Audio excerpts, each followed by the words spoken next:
todos, bem-vindos a mais um episódio da ASP Talks, o podcast da ASP. Eu sou Flávia Fornaciari Dória e hoje eu estou aqui para tratar de mediação nas sociedades de advogados. Junto comigo para recepcionar a nossa convidada está a Ana Marcato, que é advogada e conselheira da ASP. Bem-vinda, Ana. Obrigada, Flávia. Muito obrigada, Vera, por aceitar nosso convite. A Vera Cecília Monteiro de Barros, vou falar o nome inteiro. A Vera é sócia de Selma Lemes Advogados, mestre e doutora em Direito pela USP, diretora do CEBAR e presidente da CANCA, onde eu também trabalho lá auxiliando no conselho. E até por conta dessa presidência da CANCA, angariou ao longo desses anos muita experiência com relação às questões de mediação envolvendo escritórios de advocacia, advogados que saem dos escritórios, das estruturas, né? Enfim, é por isso que a gente resolveu chamá-la para poder tratar desse assunto. Bom, obrigada, Flávia, obrigada, Ana, pelo convite. É uma honra estar aqui na ASP para esse bate-papo aí com vocês sobre esse tema aí tão complicado, né? Tão complexo que é a mediação dentro das sociedades de advogados. E acho que para a gente começar, né, até para situar, né, todo mundo, acho que seria legal a gente falar um pouquinho o que é a mediação, né? Acho que o conceito de mediação ainda, né, causa um pouco... Muita gente acha que é uma simples conciliação, uma tentativa de conciliação, ou chega a ser um julgamento, né? Então, o que é propriamente a mediação e como a gente consegue realizar nela nesse âmbito? Bom, de uma maneira bem didática, né, que eu sempre começava a minha primeira aula lá na Faculdade de Direito, sobre quais são, né, os métodos que a gente tem de solução de conflitos. E aí eu gosto de dividi-los em dois blocos, né, que os métodos que a gente chama de autocompositivos e os métodos heterocompositivos. E aí, os métodos autocompositivos são a negociação, a conciliação e a mediação.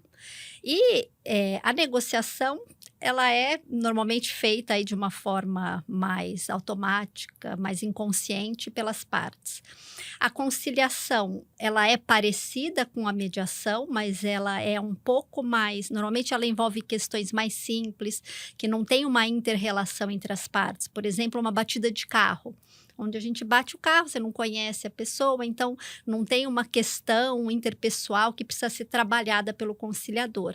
E o conciliador, ele tem um pouquinho mais de facilidade para tratar, porque ele acaba não precisando trabalhar essa inter-relação e ele pode sugerir, fazer, enfim, alguns aconselhamentos para as partes. Claro que ele nunca vai impor nada, mas ele tem um pouco mais de liberdade ali para atuar. Na mediação, normalmente envolvem questões que existe essa inter-relação entre as partes e que ela acaba muito se confundindo com o conflito. E aí, por isso que o mediador, ele precisa ter mais tempo e ter mais técnicas para trabalhar, porque ele vai ter que conhecer essa inter-relação, porque às vezes o que está por trás do conflito é uma coisa pessoal, e enquanto a gente não resolver aquele problema interrelacional, a gente não vai conseguir resolver o conflito. E o mediador, ele não decide nada, ele não impõe nada, ele só usa técnicas para que ele faça com que as partes consigam conversar e elas chegarem num bom termo, num consenso. E claro que dentro da mediação existem tipos, né? Mediação avaliativa, onde o mediador, ele pode ser mais opinativo, mediação facilitativa, que é o que a gente adotou aqui na nossa lei brasileira de mediação, onde o mediador é basicamente um facilitador do diálogo, né? E só para deixar clara a diferença, no outro bloco estão os métodos que a gente chama de heterocompositivos, que aí sim se encontra o Poder Judiciário e a arbitragem. E aí, nesses dois métodos, a decisão, ela é imposta por um terceiro, seja ele um juiz, seja ele um árbitro. E aí, essa decisão, ela é, então, vinculativa para as partes. Então, a arbitragem, por exemplo, a mediação, que muitas vezes acabam sendo confundidas, são métodos completamente diferentes. Na mediação, a decisão é das partes. Na arbitragem, a decisão é imposta por um terceiro, que no caso é o árbitro. E Vera, trazendo isso justamente para esse procedimento e esse método da mediação, né? A gente tem muitas questões envolvendo as sociedades de advogados. Quais são os principais conflitos que você vê surgindo por conta das sociedades, dos sócios retirantes, de sócios de serviço, enfim, quaisquer que sejam os tipos?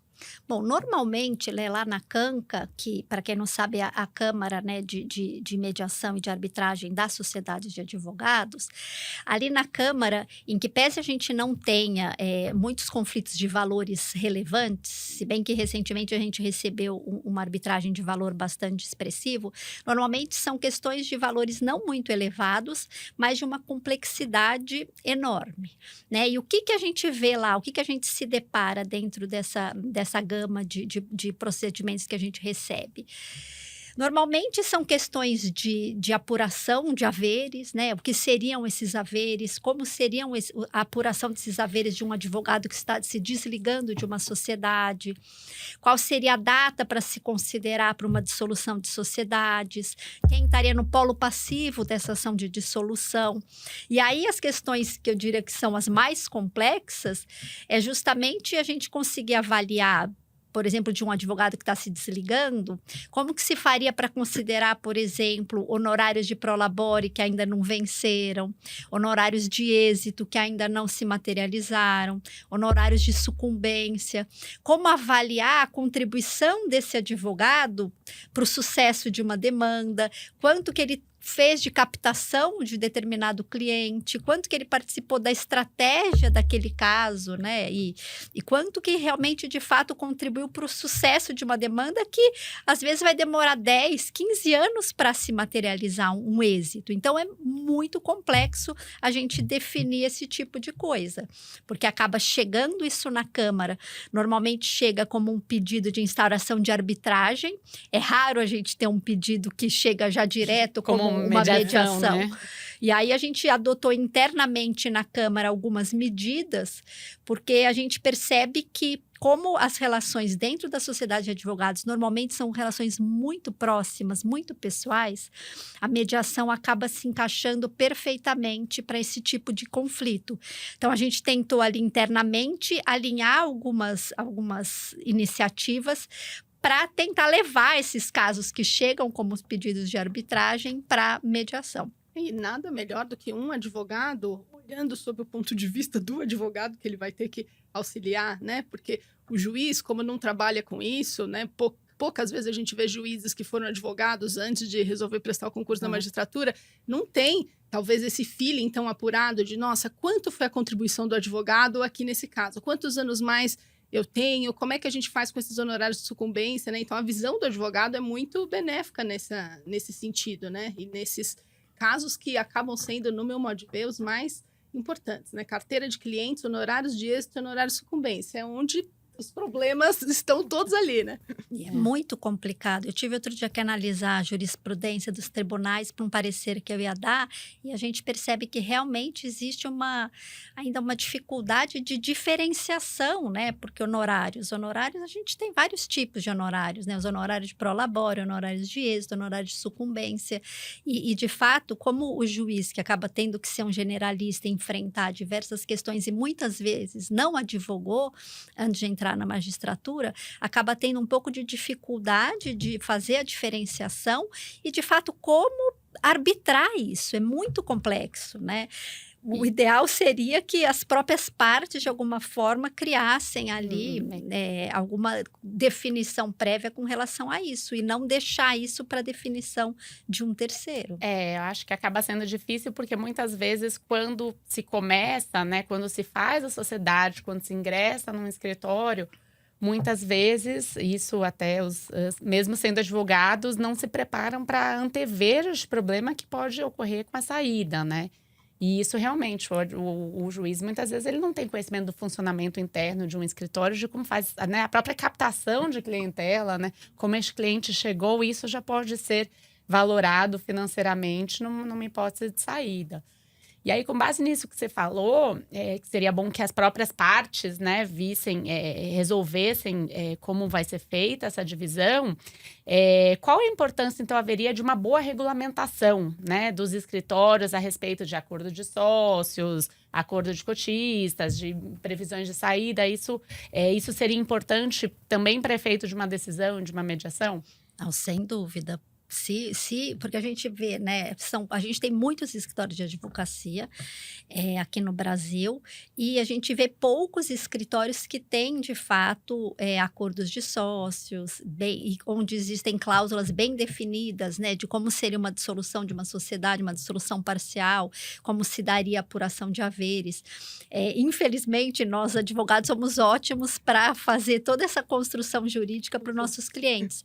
Só que, às vezes, acaba passando e dentro das nossas próprias sociedades, a gente acaba não tendo essa... né, parar para pensar e definir de fato essas regras. E são regras complicadas de se fazer, né? Porque às vezes a gente tem sociedades com estruturas distintas, então como alinhar isso, né? E às vezes uma pessoa chega depois, né? Como vincular essas pessoas?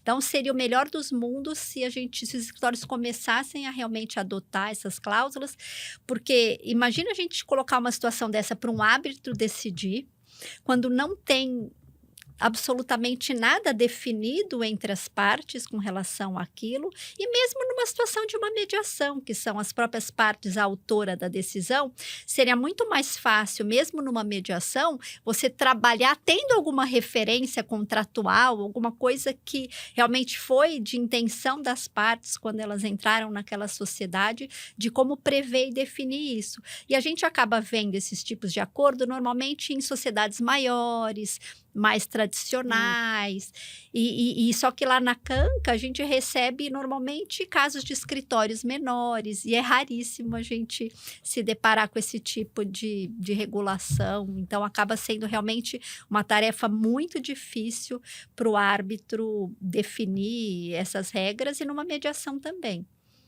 E é interessante notar que tem também um temor, em certas circunstâncias, do advogado que está chegando, de querer tratar com relação a como vai ser se um dia ele sair ou for retirado, etc. Né? Eu brinco que uma vez minha irmã fez um curso de noiva quando foi casar, e o padre falou assim: vocês falaram sobre o regime de bens? Todo mundo, não, imagina, eu vou casar pensando em quando eu vou separar. Ele falou: se você não pode falar sobre isso, você não pode casar. É a mesma coisa, como é que você entra numa sociedade para fazer parte sem você poder esmiuçar a contratação e saber quais são os ônus e bônus, saber como a sociedade e você vão se comportar no momento dessa retirada, né? Então, parece muito lógico que isso seja importantíssimo definir de cara, mas é difícil para a posição dos advogados, especialmente se você está entrando num escritório muito grande, outro contrato social já está, né? Dificílimo você alterar um contrato social de um escritório grande. Você entra e adere a um contrato social já feito, né? Principalmente nos grandes escritórios com advogados jovens. Ah, você, né, estamos te convidando para virar sócio, né? Então, agora, né, quanto que eu vou... O que vai acontecer quando eu sair daqui, né? Então, é muito, muito difícil, né? Eu acho que é nessa hora que, sabe, vamos definir tudo, porque aí na saída você elimina ou pelo menos minimiza essa gama de problemas que a gente vê, né? E Vera, você acha que durante o curso da mediação, quando você tem esses documentos, quando você fez esse planejamento prévio, ajuda muito, né? Nessa facilitação que o mediador tem que fazer durante o procedimento? Com certeza, porque aí você parte já de algum racional, né? Alguma coisa que foi criada pelas partes, e aí é mais fácil para o mediador trabalhar em cima daquilo e para construir o consenso, porque a gente já tem ali pelo menos uma linha. Claro que, às vezes, na hora da controvérsia, quando alguém está se desligando de uma sociedade, nunca é fácil, né? O fim de uma sociedade, e é natural que tenham algumas questões a serem definidas. Mas se você tem pelo menos os parâmetros, né, a base que uniu aquelas pessoas, acaba sendo muito mais fácil mesmo para o mediador ter como trabalhar aqueles temas que são realmente questões muito complexas. Para entender o racional que eles elegeram de início, né? Porque são várias as opções. Então, tem escritórios que elegem um racional de bonificação ao final do ano, tem escritórios que elegem racional de retirada mensal de lucros, né? São muitas as formas, e eu acho que não só entendendo o que exatamente está ali, mas entendendo qual era o racional de remuneração que aquele escritório gostaria de adotar, você tem como construir com mais facilidade uma opção nessa hora de retirada e nessa hora de ver honorários de êxitos ficam com quem, né? Sucumbência com quem, a carteira do cliente, que é o mais comum, né? Eu vou sair, vou abrir outro escritório, mas eu vou sem clientes. Como é que eu vou fazer para me portar num outro escritório se eu não posso deste aqui levar os clientes que eu mesma construí, né? E tem uma coisa que não se pensa também, né? Por exemplo, o advogado está se retirando e ele quer ver, eu tenho lá uma participação, participei da elaboração da estratégia daquele caso, de alguma forma participei da captação. E só que o escritório, por exemplo, se ele for ficar com aquele processo, às vezes por 10, 15 anos, a gente não sabe por quanto tempo. Também existe um custo daquele escritório para gerenciar aquele processo ao longo desses anos, né? E isso também tem que entrar na conta e acaba, às vezes, sendo difícil. Como você vai fixar essas questões e como isso vai ser delimitado?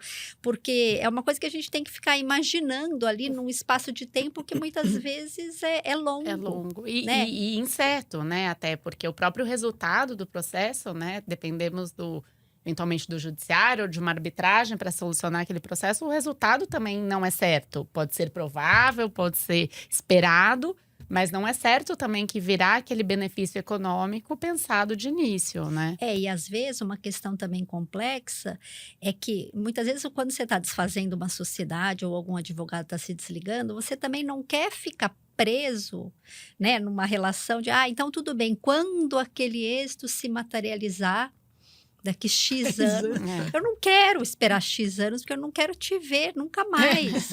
Então, eu quero resolver já, só que também para o escritório. Mas e se esse êxito não vier, né? Então, realmente, são questões muito difíceis. E também, às vezes, eu não quero ficar esperando o êxito que virá com o seu trabalho, né? Com o qual eu não tenho mais relação, né? Enfim, deve ser realmente muito difícil, né? Mas a mediação, assim, ao final, né, nesse trabalho que você exerce, a mediação, você vê que traz benefícios e é um meio, assim, é um meio de resolução eficaz, assim, na solução desses conflitos entre sociedade e advogados, tem sido um meio eficaz, tem se chegado a esse consenso, tem atingido esse resultado final? Então, a gente tomou, né, como eu falei no começo, a gente tomou algumas iniciativas na CANCA para tentar levar essas arbitragens para o ambiente da mediação. E eu acho que o que foi mais efetivo, né, a Ana participou também da implementação disso, quando a gente recebe um pedido de instauração de arbitragem, a gente faz um convite para as partes para ver se elas têm interesse de participar de uma mediação prévia. Isso tem surtido bons efeitos, né? E é justamente por essa relação próxima que a gente percebe que a mediação seria mais recomendada. E aí a gente vê os benefícios, né, que a gente compara entre a mediação e a arbitragem, por exemplo. Como existe essa relação pessoal, é muito mais fácil a gente preservar um relacionamento dentro de um ambiente não adversarial, como é a mediação, do que num ambiente adversarial, como um processo judicial e uma arbitragem, onde o litígio acaba dificultando um pouco a preservação daquele relacionamento. Então, acho que a mediação ela sai ganhando aí. Isso sem falar na celeridade, né? A gente tem lá no História uma pesquisa da professora Selma, que a gente verifica quanto tempo leva uma arbitragem. A gente sabe que uma arbitragem leva, em média, 18, 24 meses. E às vezes até mais. A gente tem casos que, às vezes, você leva 4, 5 anos numa arbitragem por questão de perícia e tudo mais.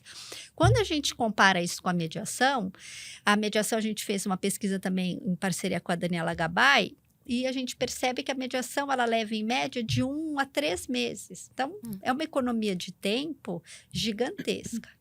Aí tem a questão do custo. O custo também é muito importante, né? Se a gente for pensar dentro do ambiente da CANCA, fazendo, por exemplo, um conflito de R$200 mil. Se a gente for levar esse conflito de R$200 mil para uma arbitragem, considerando as taxas de administração da Câmara, mais os honorários de árbitro, seriam gastos mais ou menos R$45 mil. Se a gente for levar essa mesma questão de R$200 mil para uma mediação, entre as taxas e os honorários do mediador, considerando ali 20 horas de mediação, que é um tempo razoável, se gastaria em média R$15 mil. Então, é 1/3 do valor, com muito menos do que 1/3 do tempo. Então, só isso já seria importante. Outra questão é o controle do resultado, porque quando a gente coloca a decisão de uma questão na mão de um terceiro, seja ele um árbitro, seja ele um juiz, a gente não tem ideia do que vai sair dali. Ainda mais em questões tão sensíveis e tão complexas como essa. Se eu não conseguir definir, como que o terceiro vai conseguir definir isso? E aí a gente percebe na prática, muitas vezes sai uma sentença e ninguém gosta, né? Os dois acabam saindo descontentes. Na mediação, a gente tem controle total sobre o resultado, porque tudo que sair dali vai ser construído em conjunto pelas partes. Então, é um poder incrível.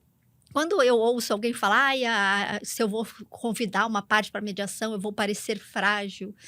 Para mim é o oposto, você parece forte. Quem melhor do que nós mesmos para saber como tomar uma decisão, o que é melhor para o nosso futuro. Então, eu acho que é poderosa a mediação nesse aspecto, porque coloca a decisão na mão das próprias partes. E com a ajuda de um mediador, que é uma pessoa que estudou, tem técnicas para aquilo, isso fica muito mais facilitado. Isso sem falar para você conseguir manter, por exemplo, um ambiente agradável de trabalho entre todos. Porque a gente sabe, às vezes tem 2 sócios majoritários litigando, como que fica o dia a dia da sociedade dentro daquele clima horroroso? Numa mediação, você consegue pelo menos preservar um ambiente de trabalho agradável para quem permanece na sociedade. E também com relação à imagem do próprio escritório, que também, por mais que a gente veja, a arbitragem é confidencial, mas às vezes as questões acabam saindo na mídia. Então, para a imagem do escritório perante clientes, perante terceiros, também esse ambiente não adversarial da mediação, ele acaba sendo favorável. Então, eu vejo muitos benefícios se a gente for comparar a mediação com os outros métodos. Eu ia falar isso, né? Quem de nós nunca recebeu no WhatsApp uma petição inicial de uma dissolução parcial de sociedade, envolvendo nomes famosos, né? Quem de nós nunca viu estampado no jornal alguma coisa? E eu fico sempre pensando, do seu ponto de vista do cliente, como isso deve ser terrível, né? Exato. Porque a confiança entre o advogado e o cliente, pô, mas meu advogado tá lá nessa briga no escritório, se for o escritório, nossa, mas o escritório que eu contratei para me defender não quer pagar os direitos Exato. do sócio Ou senão, retirante. pro cliente, o escritório tá acabando, né? O escritório tá acabando e como é que vai terminar de me defender, né? Então, eu acho que a confidencialidade ajuda demais, inclusive a proteger questões éticas, porque a gente vê lá na Canca alguns procedimentos em que, às vezes, tem desdobramentos criminais até, né, Vera? Os honorários de sucumbência foram levantados por ele, levados embora e não partilhou com o escritório. Isso vai pro TED, isso vai pro criminal. Então, as consequências éticas são muito graves também. E você tá num ambiente controlado, ou pelo menos um pouco mais controlado, facilita demais, né? Quanto menos desdobramento ruim você tiver, mais fácil você tentar resolver, né? Com certeza. E isso, a mediação, né? Você até reportou que tem recebido, então, os pedidos de arbitragem e tem feito esse convite para a mediação. E a mediação, ela pode ser feita a qualquer tempo. Então, mesmo se já tiver no meio de um procedimento arbitral ou até no meio de um processo judicial discutindo uma dissolução, uma retirada de sócio, isso pode ser paralisado para ser feito mediação? É comum isso ser feito dessa forma ou não? Não, sim, com certeza. Eu mudei completamente, né? Quando eu comecei a estudar mediação lá atrás, eu tinha certeza de que as cláusulas escalonadas eram a solução para mediação, né? Que quanto mais contratos a gente conseguisse inserir essas cláusulas, a mediação ia se desenvolver no país. E no fim, depois, vendo as pesquisas nas câmaras, né? Que atestaram que a maioria das mediações não começa com cláusula, né? Começa de vontade das partes, a gente percebe que faz todo sentido. Antes você me falava de uma cláusula arbitrária, eu falava, mas qual que é o sentido de você brigar para depois? Vamos tentar resolver antes da briga. Só que no fim, né, com a experiência, a gente vai vendo que, às vezes, o cliente chega no escritório, ele não está preparado para uma mediação, não está preparado para conversar. No início do conflito, as coisas estão ainda muito calorosas, né, muito quente, as expectativas estão muito elevadas. A gente normalmente acaba sempre achando que a gente tem razão em todos os pontos. E existe ali os ânimos alterados. Então, a gente, às vezes, precisa de um tempo para depurar aquilo, né? Às vezes, o cliente chega no escritório com sangue nos olhos. E se você for simplesmente sugerir uma mediação, ele já vai ficar achando que você não acredita no direito dele. Então, até para sugerir uma mediação, a gente precisa de cuidado.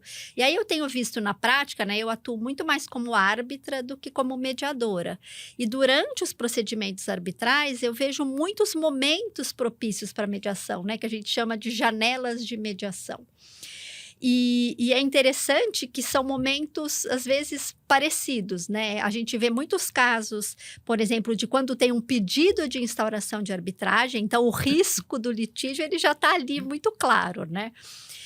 E antes de assinar o termo de arbitragem, né, e aí dar início a todos os custos e o risco da própria demanda, é um momento que a gente vê bastante uma suspensão da arbitragem, seja por uma negociação direta, seja por uma mediação.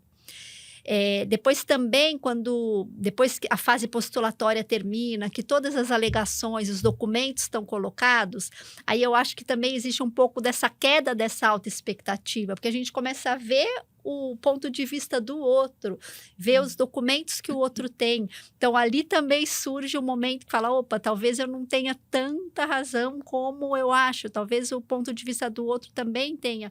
E aí também é um momento que pode surgir uma janela para uma mediação. Nada como uma prova, né? É. Nada como uma prova.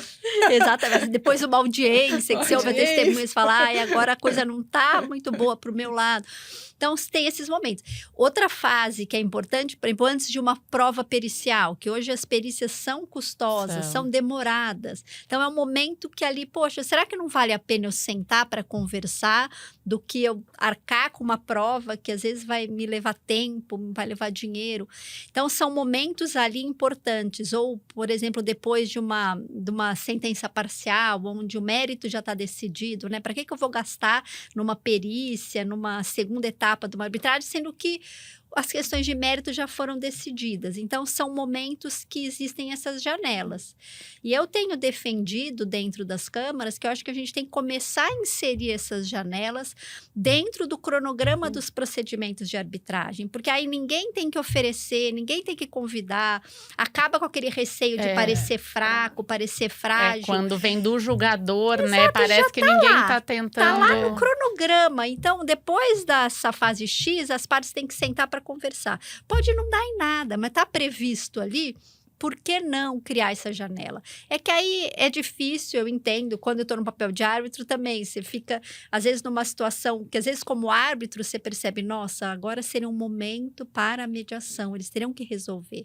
Mas também, como árbitro, como que ele vai levar isso para as partes? Parece que a gente está com preguiça de decidir. Não é isso, é que a gente sabe que a decisão talvez não agrade ninguém. Então, é difícil lidar com isso. Então, se tiver previsto dentro do procedimento, às vezes acaba facilitando essa janela. E elas existem. E a gente vê, por exemplo, eu já soube de mediação que aconteceu em paralelo à arbitragem, que nem as pessoas que estavam advogando na arbitragem sabiam, porque não queriam que a conversa contaminasse a briga e vice-versa. E, enfim, eu acho que a gente vê cada vez mais isso. Tem momentos, né? Tem momentos, daí as coisas se acalmam, o tempo vai passando e às vezes é hora de sentar para conversar. Olha, e a prática mostra mesmo, né? Num caso em que eu sou presidente do tribunal, depois de uma audiência de instrução, eu olhei para os coárbitros, era online, a gente estava numa janela separada e falei, gente, essas partes precisam de uma mediação. Porque você via que eles estavam sentidos, sabe? Era uma coisa, era para além das questões ali pragmáticas de dinheiro, etc. Eles estavam sentidos. Tinha a pessoa que estava brigando com as empresas, estava assim, muito desapontado da forma como tinha sido tratado, né? Então, é isso que você falou, as questões são muito extensas e diferentes e se proliferam para outros lados que não só a parte obrigacional e de dinheiro, né? E Vera, eu queria também tratar de uma questão que eu acho importante, que é o seguinte, até para as partes conseguirem se organizar dentro desse cenário, né?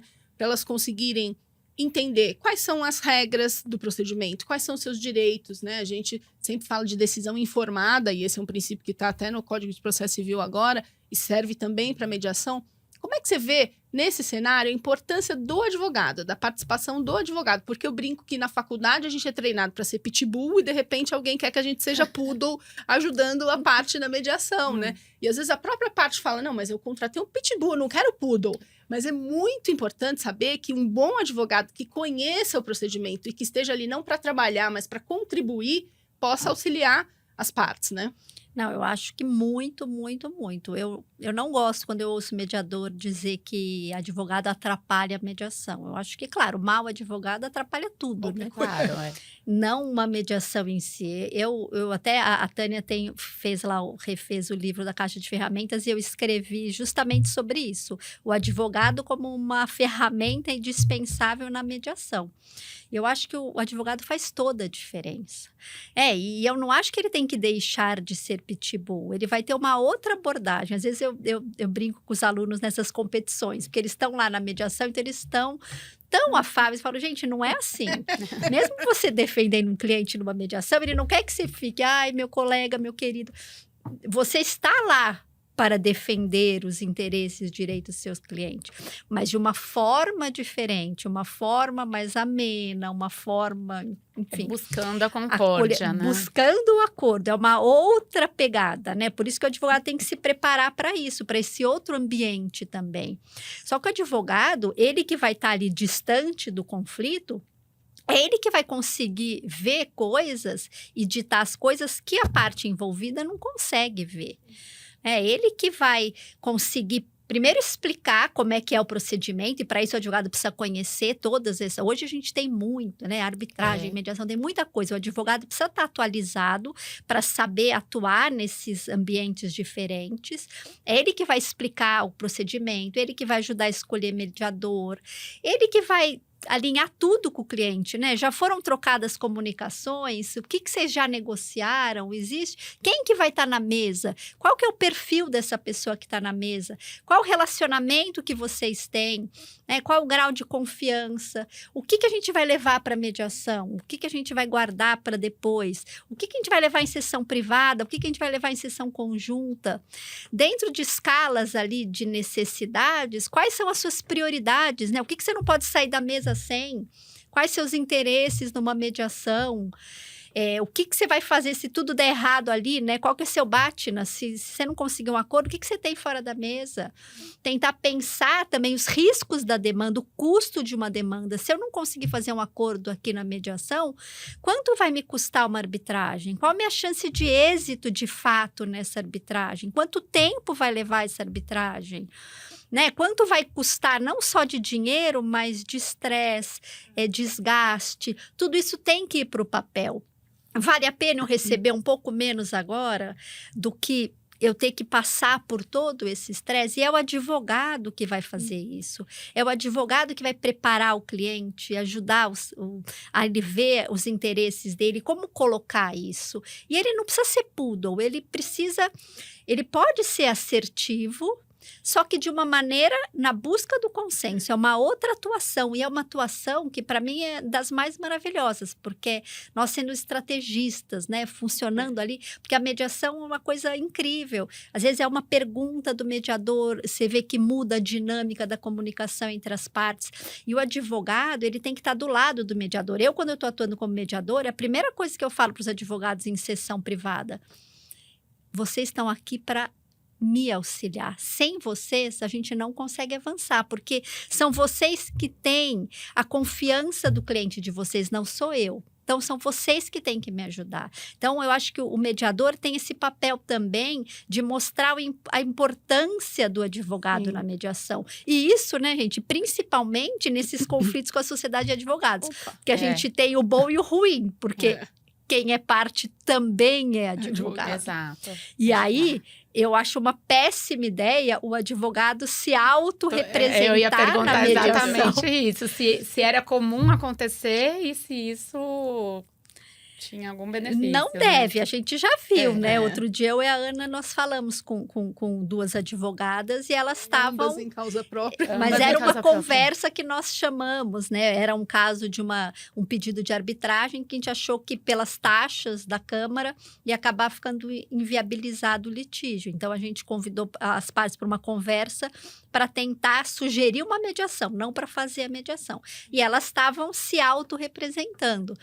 É difícil, porque somos advogados, né? E como a parte envolvida, é muito delicado essa autorrepresentação. Então, eu constituiria um advogado, mas eu nunca participaria de uma mediação sem as partes estarem representadas por advogado, porque eu acho que faz toda a diferença. E o advogado ajuda muito. O advogado é ele que vai ajudar o mediador a mostrar as fragilidades, os pontos fortes, os espaços ali para o consenso. Um pitbull colaborativo. Exato, um pitbull colaborativo. Pitbull controlado, E sabe né? um ponto outro também, que é super importante, né? Eu sempre penso nisso. O mediador não obrigatoriamente, não necessariamente vai ser uma pessoa com formação jurídica. Ele pode ter N formações, né? E aí o documento, vamos supor que você chegue ao acordo, o documento que vai encerrar aquela mediação, ele precisa ser execuível no futuro, né? Então, se você tiver um mediador que não tem conhecimento jurídico, as partes sozinhas, sem o advogado, às vezes você vai poder ali redigir um acordo que você não consegue executar depois. Então, até para essa tarefa final tão importante quando você chega a um acordo, precisa ter o advogado, né? É ótimo ponto, porque eu mesma, eu sou advogada, mas quando eu estou atuando como mediadora, eu nem quero redigir nada, porque eu acho que eu estou lá como mediadora. Eu já falo, gente, eu sou advogada, mas eu estou aqui como mediadora. Eu acho que isso tem que ser o papel do advogado, até para ver se aquele acordo depois vai ser execuível, né? Se ele é, E se, ele é e se viável. traz, e se está envolvendo e comportando todos os problemas que estão sendo postos ali, né? Os desejos todos, né? Porque o mediador, ele tem essa função, então, de congregar, né? Mas feito isso, vai caber aos advogados. E acho que isso é muito relevante, né? A gente dizer, até para quem nos ouve, porque a gente vê que existe, né, primeiro essa sensação dos advogados quererem se autorrepresentar numa mediação, tratando do conflito interno dele, né? Então, assim como qualquer, ele tem que se colocar na posição de cliente, né? O advogado não... raras questões são, né, o advogado podendo ser advogado dele mesmo. E para os mediadores, né, e para quem atua, né, na mediação, saber da importância de ter advogados constituídos, né? Porque isso, o que muitas vezes a gente vê que os clientes, né, quantas vezes os colegas já me falaram, fulano foi para uma mediação e quis ir sozinho. Né? Então, isso seja num conflito de sociedade de advogados, e aí tratando mais amplo também de mediação, né? Ou foi com um advogado que não conhecia as técnicas e não queria ser colaborativo, né? Eu já vi em sessões, não em mediação privada, mas em conciliação dessas obrigatórias do TJ, por exemplo, o acordo não ser fechado porque o advogado não quis, ele impediu. Não, essa aqui o senhor... Não, mas eu acharia bom, eu não aguento mais, eu quero... Não, isso é ruim. Não deixou, e não era um ruim acordo, né? Uma mediação, uma vez que eu participei, o mediador chamou caucus, mas ele queria ouvir só as partes, ele não queria o advogado. Mas por que o meu cliente vai sozinho? Não, porque essa é uma ferramenta. E às vezes a ferramenta, naquele momento, exige que esteja o mediador só com a parte, sem a presença do advogado. Também não tem nenhum problema. Há janelas de oportunidade para tudo isso, né? Mas o advogado que não conhece as ferramentas, às vezes pode, né, achar estranho, se sentir excluído. Então, por isso a importância também de um treinamento voltado a saber como se comportar nessas sessões de mediação. Para o advogado, ele dá segurança para o cliente, né? Ele precisa conhecer o procedimento, saber que isso faz parte, que às vezes é uma ferramenta importante para o mediador. E acaba, se ele não está confortável naquele ambiente, ele não vai deixar o cliente dele confortável, né? E aí acaba sendo muito difícil para o mediador atuar. Mas é muito interessante, né, a gente saber, conhecer, porque a gente ouve falar da CANCA, né, a arbitragem vai resolver, saber que existe esse perfil de chamar para a mediação, né, que isso está sendo incentivado e que tem dado esses resultados positivos que você está nos trazendo aqui, Vera. E uma coisa importante que a gente fez também lá na Câmara, a gente tem um regulamento novo de mediação, né, que desde janeiro de 2023, uma tabela de custas novas. Então, a Câmara, ela realmente está bem preparada para receber essas mediações e acaba sendo aí um ambiente que nós, advogados, temos... né, saber que podemos usar, podemos participar dessas mediações acaba sendo importante até para a advocacia, porque é um método que a gente tem que difundir. Muitos advogados acabam não conhecendo, né? Eu mesma nunca estudei na faculdade isso. Essas novas gerações que têm a possibilidade de estudar esses métodos. Então, às vezes a gente desconhece realmente porque são coisas novas e a gente tem que tentar se inserir aí com essas ferramentas, mas a gente não pode abrir mão dessas ferramentas importantes que hoje são colocadas aí à nossa disposição. Muito, muito bom. Bem, muito obrigada, Vera, por ter aceitado o nosso convite, né, em nome da ASP. A gente agradece a oportunidade de ter tido, né, esse bate-papo bastante interessante sobre a mediação. E dizer que estamos aqui de portas abertas, né, para a gente marcar outras conversas, né, Ana? Acho ótimo. Eu fiquei muito feliz porque a Vera, além de super conhecedora do assunto, é minha chefe lá na Canca e é uma amiga querida e de longa data. Então foi ótimo. A gente pensa em outros temas depois para a gente fazer novos no futuro. Eu que agradeço o convite. Aí foi um prazer enorme participar. E obrigada, Ana, por estar aqui comigo. Obrigada a todos que nos acompanharam. E peço a todos que acompanhem nossos outros episódios do ASP Talks no Spotify e no YouTube da ASP. Obrigada.